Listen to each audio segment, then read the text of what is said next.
Hello, glad to have you join us on another episode of Personality of the Week on your darling station NTA Channel 11. We're also on Star Times Channel 103. Personality of the Week is a news and current affairs program. Is a program where we showcase excellence, where we showcase personalities who are excelling in their various fields of human endeavor. And today, I have a very exceptional personality. He's a security expert, Mr. Justin Uga. Sir, we're glad to have you join us on the program today. Thank you so much. I'm also glad to be here. My very pleasure. Always looking forward for this type of interaction because it benefits the entire citizen. Exactly, sir. So let's start by introduction. Can you give us a proper introduction of yourself? Okay, my name is Justin Uga, a security expert, and have been around the industry for over 25 years, covering state security, diplomatic security, industrial security, or you like to call it corporate security. So I have a clear understanding of the global scene in terms of security with regards to Nigeria and the Africa around the Sahel region. So one person that I'm passionate about security, but I'm biased towards politics. Thank you. Thank you so much for that introduction. So security, they say, is everybody's business. And recently, the country has been, bedeviled by some security challenges. So considering the security challenges we are experiencing now, what would you say is the security threat right now that is happening in the country? Security threats. Yes, sir. There are so many, particularly in Nigeria. We have so many multifaceted kind of threats. Now, in the northeast, we have the Boko Haram ASWAP with regards to terrorism and insurgency. Now, in the north central, we have kidnappings, we have banditry, bedeviling the region. In the northwest, we have both kidnapping, we have banditry because of certain resources we have. Down the east, there are a lot of armed robbery, there are a lot of murderous actions you could always see all the time. If you look at the news, you don't need to read news for 3 minutes in your phone before you noticed another flash news called, you guys are always calling it breaking news. Mm-hmm. Breaking news, 10 people have been killed, maybe in Plateau. Maybe 15 people. Just like on Tuesday, I was scrolling through the news on my phone and I learned that 15 cultists were killed by armed men, unknown gunmen, in Jos. They went to a particular location for initiation and they were invaded by unknown gunmen and all of them were slaughtered. This type of heartbreaking news goes on virtually in every aspect of every area, every region in Nigeria. So we have so many challenges in our hands that is a serious threat to security. And on daily basis, we have a lot of high hope on the governments, we have a lot of high hope on the states, and we're finding it very difficult to navigate as a state because when you are getting a lot of heat, maybe like 10, 15 heat at the same time, you wouldn't really know which one to address first to cut down the level of damage. So the security threat in Nigeria, in Africa, and globally is very high. It is terribly high. And we are losing lives and citizens, precious citizens, on daily basis. I will really advise that the state wake up to its direct responsibility because first of all is a constitutional responsibility of the state to protect every citizen. So we cannot push that aside. We must wake up. If we do not, what we are seeing is very heartbreaking. We must get out of it.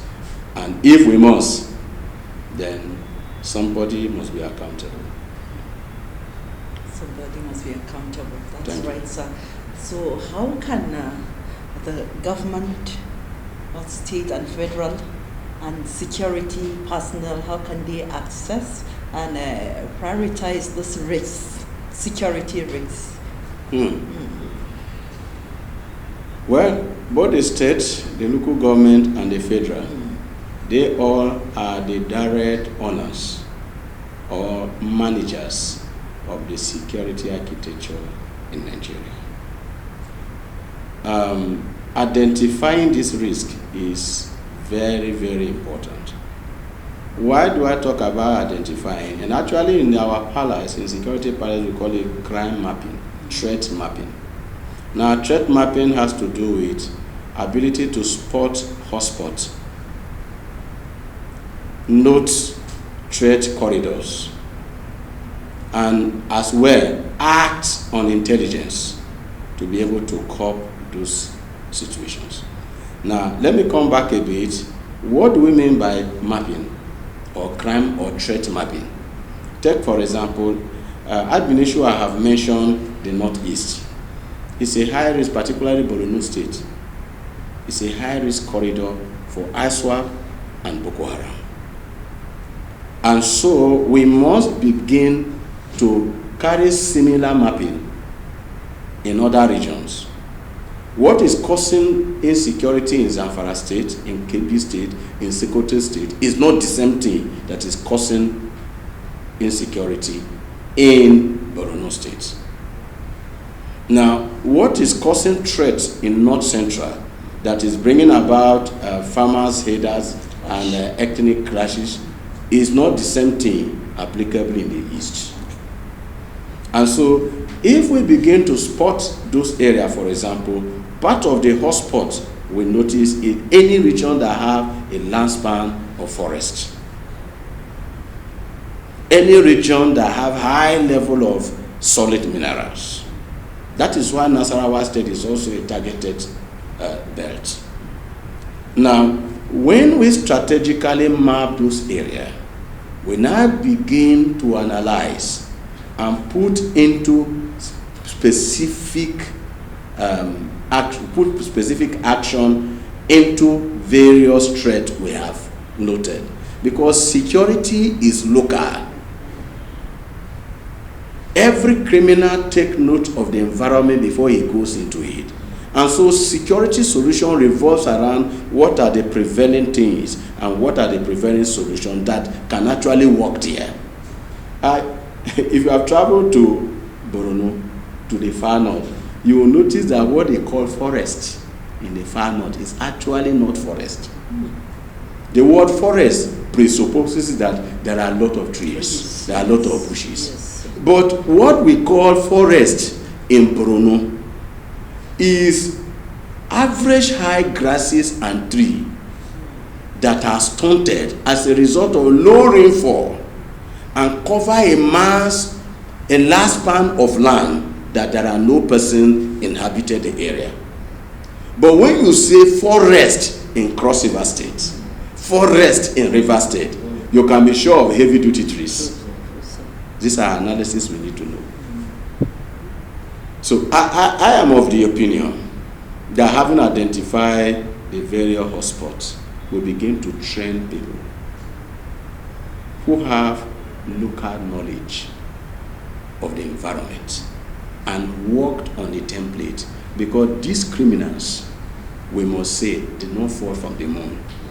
They are human beings. And they live in the same community where every other person lives. And the best way is, after assessing it, in security we call it risk assessment, and deploying the system of threat mapping so that we can profile simple solution.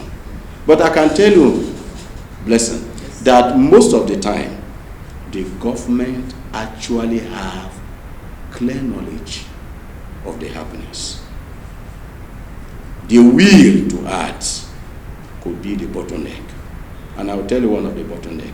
Take, for example, an incident take place, and you call any of the security agency, when that is taking place, in the very action, within the period of the heat where people are being massacred.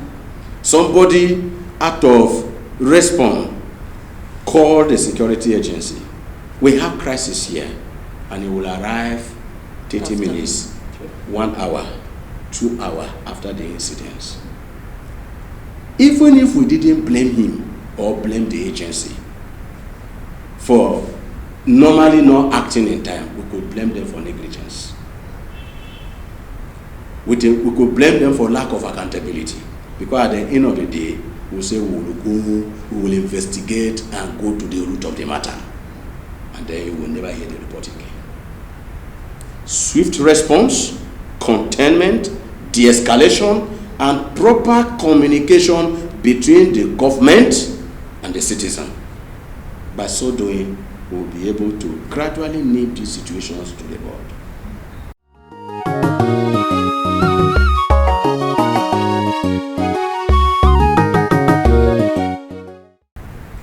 Glad to have you back. In case you are just joining us, this is your darling program personality of the week, and I have been speaking with our security expert, Mr. Justin Oga. Sir, well, Steve. Thank you. Glad to be back again. Yes, sir. Sir, considering the security challenges in the country, what security framework would you recommend and why? Every state, every nation must have a security framework or policy on ground, which will always aim for proactive, predictive approach as against reactive approach. The ISO 27001 security, global standard security policy, emphasize predictive, proactive approach to security to ensure that as much as possible we prevent lives from getting lost. And you can attest to it that on weekly, on daily basis, we keep losing lives that are which is not really necessary. Now, I am of the opinion that we take a predictive approach. Predictive because as a result of proper intelligence gathering, because what is happening most of the time is not just that we have security breaches, it's an intelligence failure. Failure because of man-made approach of intelligence failure or incidental.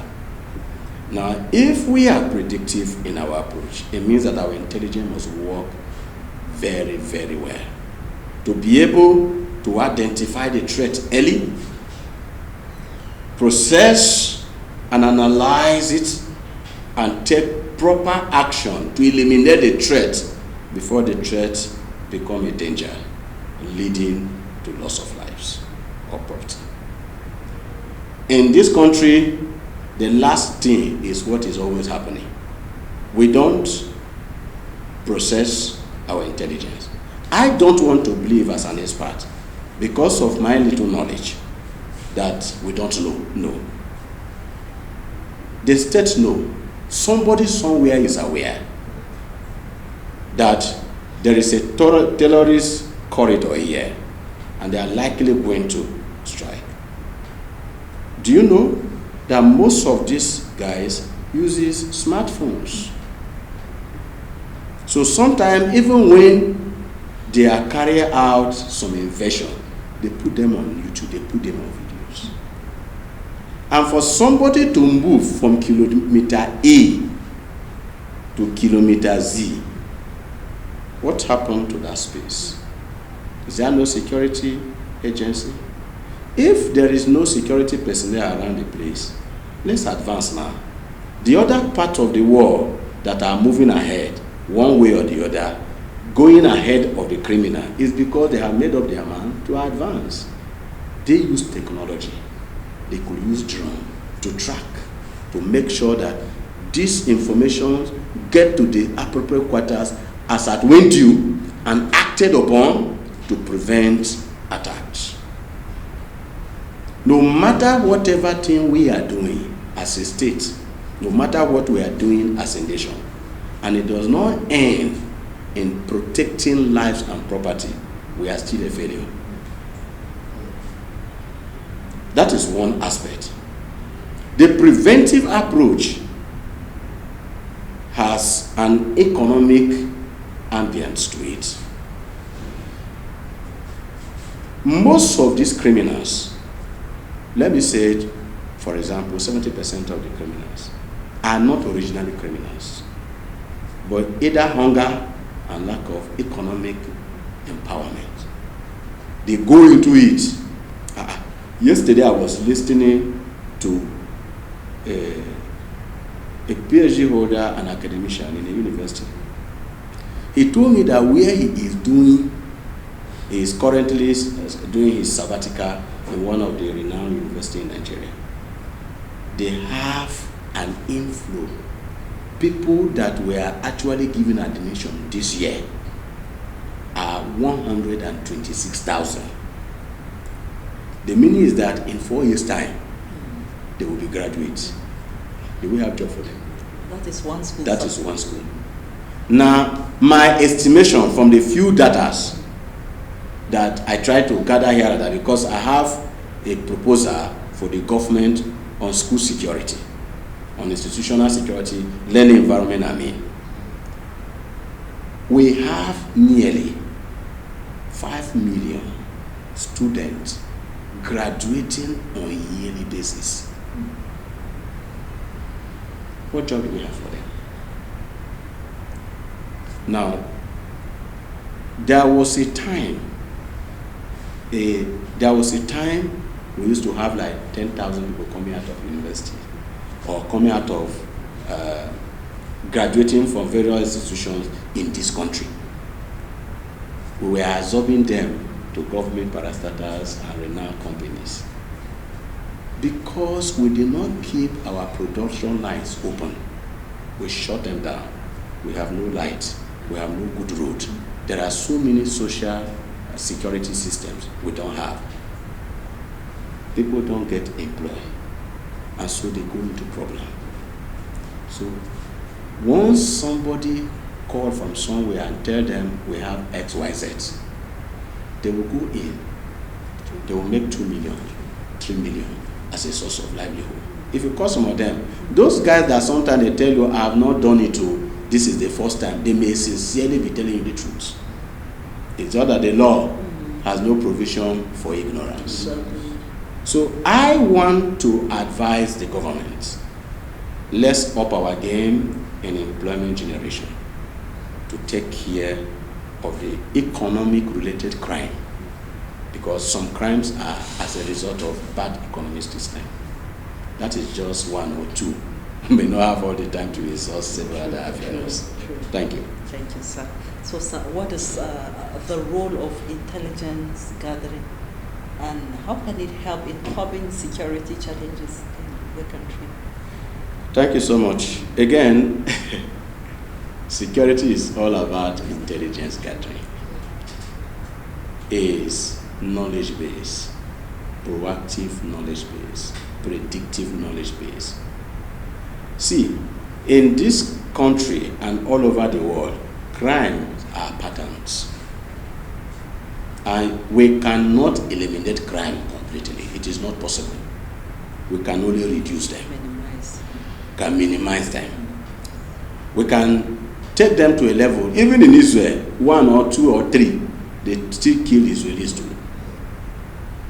It is not the winner takes everything, but there must be casualty. But let it be summarized to the fact that there is just casualty, that the figure is minimal, not what we are saying that, for example, people are being kidnapped in hundreds. Excuse me, how did they move 100 students from a school? It's not what you put in a pocket and move. They are human beings. It's either that they are trekking a long distance, not running, or they use truck to move them. At they not following roads? Even if it is forest, are they the only one that uses or passes those forests? Are there no persons that give them information about that school? Why is it difficult for us to identify those things? That's intelligence. We must begin to train people. I was in AIT the other day. I told them that in early 80s, there used to be a man that come around to my village. His own work, we didn't know then. We thought he's just a friend that come in the evening, play draft with my father, share some bottle of palm wine, and a few other persons, because my compound used to be a draft joint. My dad gathered a lot of people, they play draft in the evening after farm. He will come there, walk around the village, hovering around the village all the time. But he speaks our language.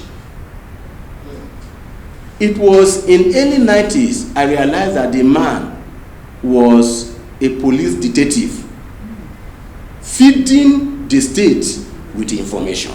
What happened to this approach? If we are still having them, why are we not getting this information as at when due to enable us to prevent problems? Let's go back to the drawing board, apply detailed intelligence, analyze the intelligence gathered, all right? Ensure that they are applied as at when due, and let's stop creating bottlenecks. Information get to a commander, for example, that XYZ is about to take place in the next 2 or 3 hours somewhere.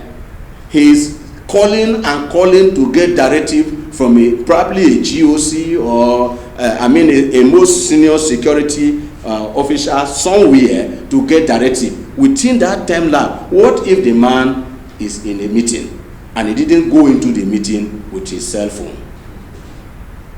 He will wait. For example, in the military, you don't release any ammunition until you are directed to. Even in the face, sometimes even in the face of an enemy. You will only maybe take cover or try to make sure you are not being taken down. We must come to a point where we solve this intelligence problem. It plays a major role. It is, for me, is 99% of a successful security operation. Thank you. Sir, you did speak about school security. Sir, let's talk about abduction in schools. How can it be stopped? What's your advice? School security and school adoption in Nigeria is a new normal. New normal because you will hardly have 2-3 months passed without you hearing that XYZ student have been carted away by insurgents and gunmen or terrorists. I wouldn't want us to begin to veer into that because it's a subject of great concern. And I hope that maybe next time we'll be able to discuss more detail about it. It can be stopped. And I will leave you with just probably a statement or a question, if you anyhow you look at it. Do you know that in early 80s, the government come up with a policy on hard drug control? And so a security agency was floated called NDLA. In Nigeria, what is the percentage of drug addicts to the entire citizen? Do we have up to 5%? Okay, let's even say we have up to 5%. Did you know the percentage of students in primary school, nursery school, secondary, both senior and junior, colleges of education, polytechnics, university, private or public, and other institutions, specialized institutions of learning? We are not talking about medical school like School of Nursing, Health Tech, and School of Agriculture, so many of those schools. If you put all of that huge youthful population together, we are talking of a whole generation of Nigerians. And we have not deemed it fit to promulgate a law or put up an act to establish a special security snipers who take care of our schools. Are you not looking at it? See, for me, agencies are established to meet problems, to solve problems, to ensure we are free from certain problems. We should think fast and do that as if we have done it yesterday. I'm currently working on a bill to probably send to the National Assembly if I'm properly guided, to propose that we put up a special security agency who address our schools issue. If not that the National Forest guards have been abused, and gradually eroded from the government agency, we could have not have where the Boko Haram or the security threat we are having are now going to hide in forests. We should do something about the school security. In fact, they are a vulnerable group. That's the most reason why we must act now. That's my take. Thank you very much, sir. Thank you. It was wonderful talking to you. We must act now. Security is everybody's business. So before we go, sir, can you tell us your social media and how can you be contacted? Yeah, the world and technology have made this more simple.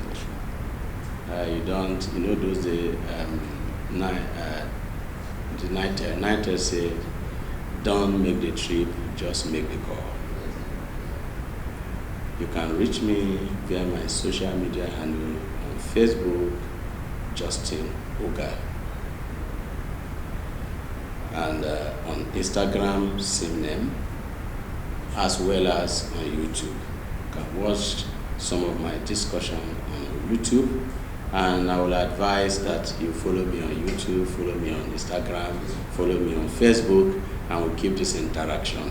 This is the only way we can get the government and whoever is charged with the responsibility to protect us to work smarter and faster. Thank you so much. Thank you so very much. Thank you so much. Please, let's do well and follow his social media handle so we can get more information on security. And on that note, we conclude today's episode of Personality of the Week. See you same time next week. I remain your host, Blessing Mfulani. Do stay tuned for the rest of our programs.